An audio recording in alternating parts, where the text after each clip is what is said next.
ਅੱਛਾ ਜੀ ਬੱਕਰੀਆਂ ਪਾਲਣਾ ਬੜਾ ਕਿ ਸ਼ੌਕ ਵੀ ਹੈ ਤੇ ਮੁਨਾਫੇ ਵਾਲਾ ਕੰਮ ਹੈ ਤੇ ਤੁਸੀਂ ਜ਼ਿਮੀਂਦਾਰ ਵੀ ਹੋ ਮਾਸ਼ਾਅੱਲਾ ਬੜੇ ਅਰਸੇ ਤੋਂ ਤੇ ਹੁਣ ਤੁਸੀਂ ਪੱਠੇ ਲੈ ਕੇ ਨਾ ਘਰ ਭੇ ਜਾਂਦੇ ਹੋ ਇਹ ਜਿਹੜਾ ਬੱਕਰੀਆਂ ਪਾਲਣੇ ਦਾ ਕਿੰਨਾ ਕੋ ਫਾਇਦਾ ਇਸ ਵੇਲੇ ਤੇ ਮਹਿੰਗਾਈ ਦਾ ਦੌਰ ਹੈ ਲੋਕ ਹੋਰ ਤਰ੍ਹਾਂ ਦਾ ਕਾਰੋਬਾਰ ਕਰਦੇ ਨੇ ਜਨਾਬ ਮਾੜੇ ਬੰਦੇ ਵਾਸਤੇ ਬਹੁਤ ਜ਼ਿਆਦਾ ਫਾਇਦਾ ਹੈ ਬੱਕਰੀਆਂ ਪਾਲਣਾ ਬਹੁਤ ਜ਼ਿਆਦਾ ਫਾਇਦਾ ਹੈ ਅੱਛਾ ਕਿਉਂਕਿ ਅਗਰ 4-5 ਬੱਕਰੀਆਂ ਹੋਣ ਤੇ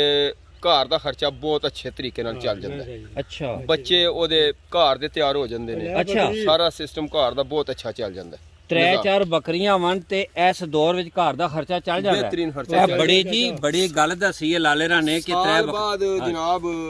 4 ਲੈ ਲੈ ਵੇਚ ਛੜੀਏ 1 ਲੱਖ ਰੁਪਏ ਦਾ ਇੱਕ ਲੈ ਲੈ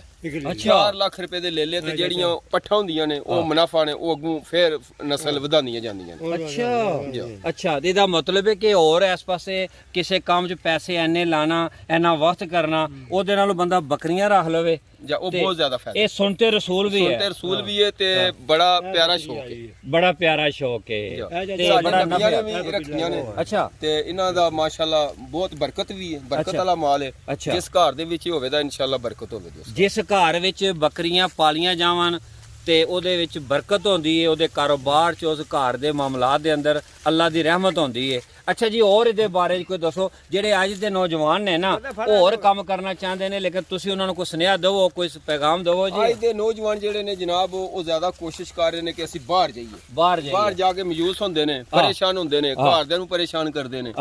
ਤੇ ਉਹ ਹਾਲਾਤ ਖਰਾਬ ਹੀ ਹੁੰਦੇ ਨੇ ਲੇਕਿਨ ਇੱਥੇ ਉਹ ਕੰਮ ਨਹੀਂ ਕਰਦੇ ਇੱਥੇ ਕੰਮ ਨਹੀਂ ਕਰਦੇ ਮਕਸਦ ਹੈ ਕਿ ਸਾਡੇ